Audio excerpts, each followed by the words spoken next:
और आइए बढ़ते हैं अगली बड़ी खबर वॉर ब्रेकिंग की तरफ। आक्रमण में बड़ी वॉर ब्रेकिंग है। यूएस से बातचीत के दावों को ईरान ने पूरी तरह से खारिज कर दिया है। ईरान के विदेश मंत्री अब्बास अराक्ची का बयान सामने आ चुका है। बातचीत की पेशकश हार मानने के समान है, इसीलिए ईरान बातचीत नहीं करना चाहता। कई अलग अलग देशों के माध्यम से मध्यस्थता की गई, लेकिन अब्बास अराक्ची ने क्लियर कट मना कर दिया है। ईरान किसी भी तरह से बातचीत के लिए तैयार नहीं है। बातचीत की पेशकश हार मानने के समान है। अब जो युद्ध का आगाज इजराइल और अमेरिका ने किया, उस युद्ध का अंत या उस युद्ध को अंजाम तक हम पहुंचाएंगे। एक बार फिर से ईरान की तरफ से ये बात दोहराई गई है। लगातार ईरान बातचीत की पेशकश को नकारता रहा। अब से कुछ समय पहले डोनाल्ड ट्रंप ने भी कहा था कि ईरान के साथ में बातचीत सकारात्मक रूप में है। उन तमाम दावों को भी सिरे से खारिज ईरान की तरफ से किया जा चुका है और ये स्पष्ट कहा जा चुका है कि ईरान अमेरिका या इजराइल के साथ में किसी भी तरह की बातचीत के लिए तैयार नहीं है। चलिए बढ़ेंगे आगे, बढ़ेंगे अगली बड़ी खबर की ओर। एक और वॉर ब्रेकिंग। ईरान में यूएस इजराइल का बड़ा अटैक है। बड़ी वॉर ब्रेकिंग, ईरान में बड़ा हमला। तो ईरानी मीडिया के हवाले से खबर आई है, इस्फहान के रिहायशी इलाकों पर हमले हुए हैं, ये दावा किया जा रहा है। और हमला ऐसा जिसमें कई मासूम लोग उसकी जद में आए हैं। तस्वीरें सामने आई हैं। इस हमले में जानकारी ये है कि 26 लोगों की मौत हुई है। कई लोग प्रभावित हैं। लोगों की गाड़ियां, लोगों के घर सब पूरी तरह से तहस नहस हो चुका है। इसके पहले तो लगातार सरकारी या फिर सेना के ठिकानों पर हमले किए जा रहे थे, लेकिन ईरान में अब यूएस और इजराइल के निशाने अब रहवासी इलाकों पर भी है। इस्फहान सीधे सीधे टारगेट पर है। इस्फहान के रिहायशी इलाकों पर भी हमले किए गए। क्या मिडिल ईस्ट की जंग का अंत दुनिया के सबसे भयानक हथियार परमाणु बम से होने वाला है? क्या ईरान ने अब शांति का नकाब उतार कर फेंका है? आयतुल्ला अली खामनी की मौत के बाद में ईरान के भीतर एक खौफनाक बदलाव आया। देश की सत्ता पर काबिज हो चुके रिवॉल्यूशनरी गार्ड्स और कट्टरपंथी नेताओं ने अब परमाणु अप्रसार संधि यानी एनपीटी को कचरे के डिब्बे में फेंकने की ठान ली है।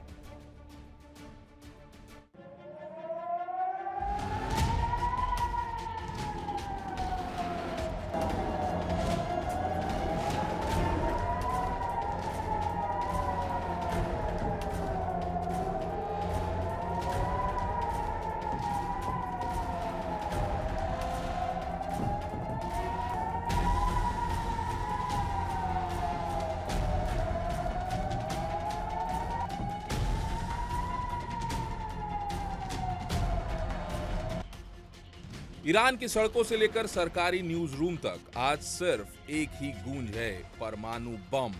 दशकों तक जो ईरान खुद को शांतिपूर्ण बताता था, आज वही परमाणु अप्रसार संधि को फाड़ने की खुली धमकी दे रहा है।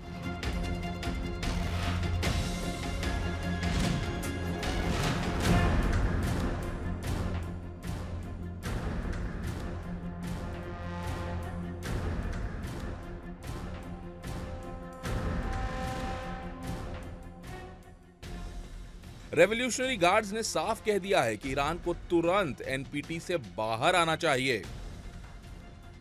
कट्टरपंथी नेता मोहम्मद जवाद लारिजानी ने सरकारी मीडिया पर गरजते हुए कहा, एनपीटी को सस्पेंड करो।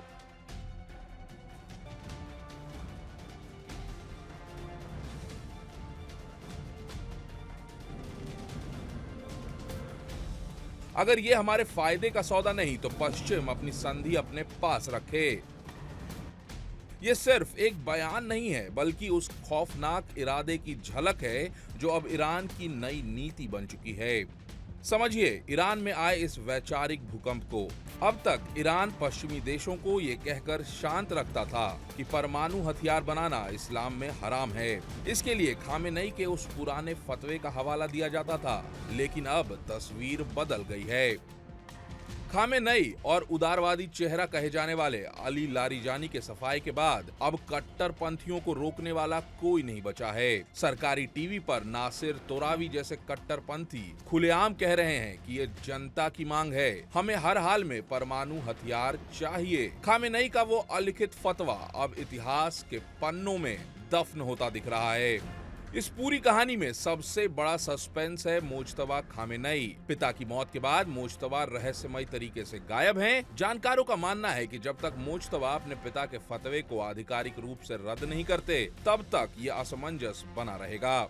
लेकिन क्या ईरान के पास बम बनाने की हैसियत बची है? इजराइल और अमेरिका ने हाल ही में ईरान के परमाणु और बैलिस्टिक ठिकानों पर भारी बमबारी की है। परमाणु ठिकाने मलबे में तब्दील हो चुके हैं, लेकिन कट्टरपंथियों की जिद बता रही है कि ईरान तबाही के उस रास्ते पर निकल चुका है जहां से वापसी का कोई रास्ता नहीं है।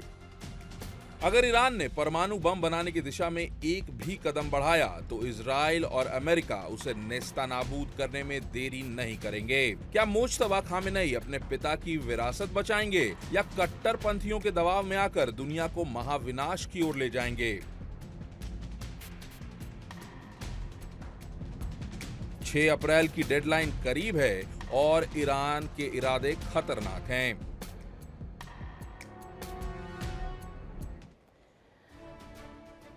और अब बात कर लेते हैं अगली बड़ी खबर की, जो आक्रमण की वॉर ब्रेकिंग। इजराइल का ईरान में बड़ा अटैक नजर आ रहा है। बड़ी खबर, वॉर ब्रेकिंग, इजराइल का ईरान में एक और बड़ा हमला, और ये हमला पश्चिमी ईरान में हुआ है। आईडीएफ ने पश्चिमी ईरान को टारगेट पर लिया और मिलिट्री इंटेलिजेंस का बड़ा दावा है कि जिस रूप में बड़ा एक तरह से इंटेलिजेंस लगातार आईडीएफ की मदद कर रहा है। जानकारी यह है ईरान में बहुत भारी तबाही का दावा किया जा रहा है।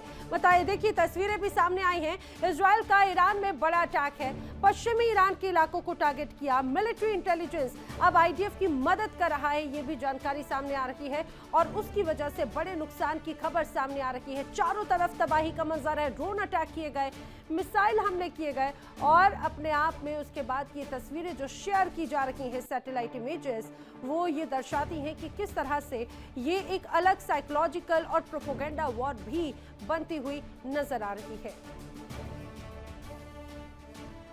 और बढ़ेंगे अगली बड़ी खबर की ओर। ट्रंप और नेतन्याहू का मजाक उड़ाने का एक वीडियो सामने आया है। जी हां, सोशल मीडिया पर एक कार्टून वीडियो वायरल हुआ जिसमें नेतन्याहू और डोनाल्ड ट्रंप रोते हुए नजर आ रहे हैं।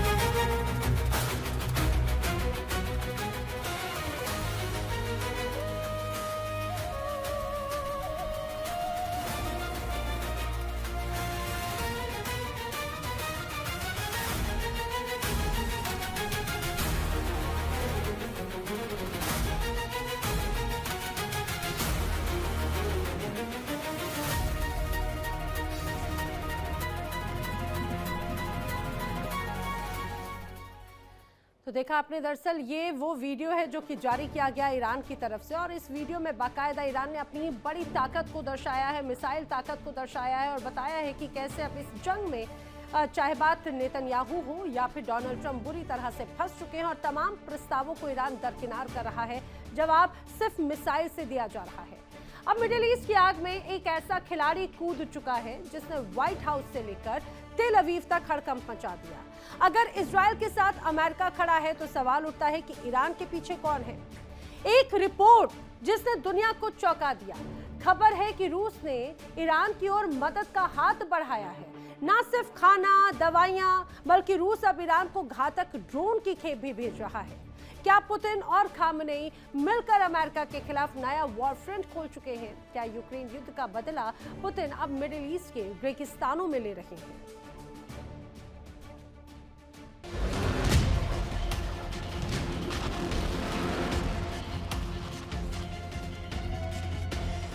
इजराइल और अमेरिका की संयुक्त बमबारी के बीच ईरान अब अकेला नहीं रहा। रिपोर्ट के मुताबिक इस महीने रूस ने ईरान को ड्रोन्स की एक बड़ी खेप भेजनी शुरू कर दी है। खुफिया आकलन बताते हैं कि महीने के अंत तक घातक हथियारों का यह जखीरा तेहरान पहुंच जाएगा।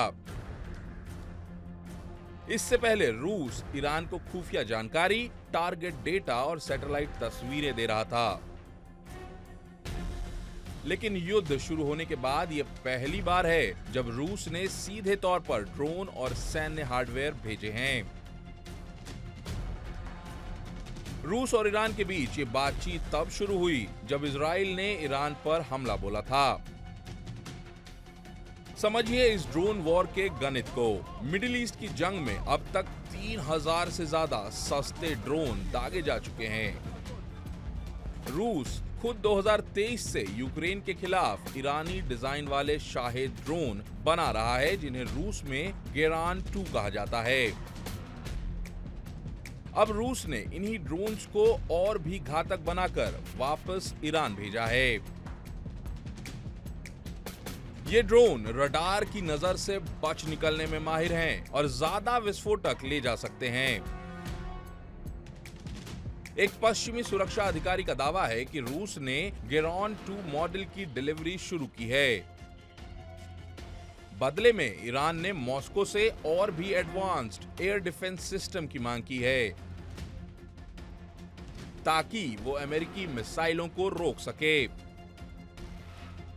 हालांकि रूस इस मदद से साफ इनकार कर रहा है।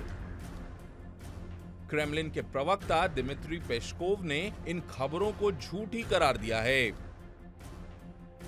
पेस्कोव का कहना है कि बातचीत तो जारी है, लेकिन ड्रोन भेजने की बात सच नहीं है। लेकिन हकीकत कुछ और ही बयां कर रही है। रूस केवल हथियार नहीं बल्कि भोजन और दवाएं भी भेज रहा है ताकि प्रतिबंधों और युद्ध के बीच ईरान की जनता और सेना का मनोबल ना टूटे।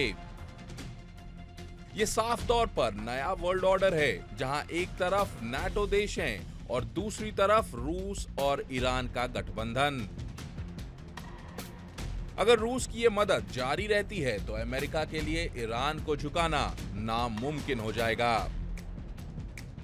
पुतिन जानते हैं कि अगर ईरान गिरा तो मिडिल ईस्ट में रूस का प्रभाव खत्म हो जाएगा।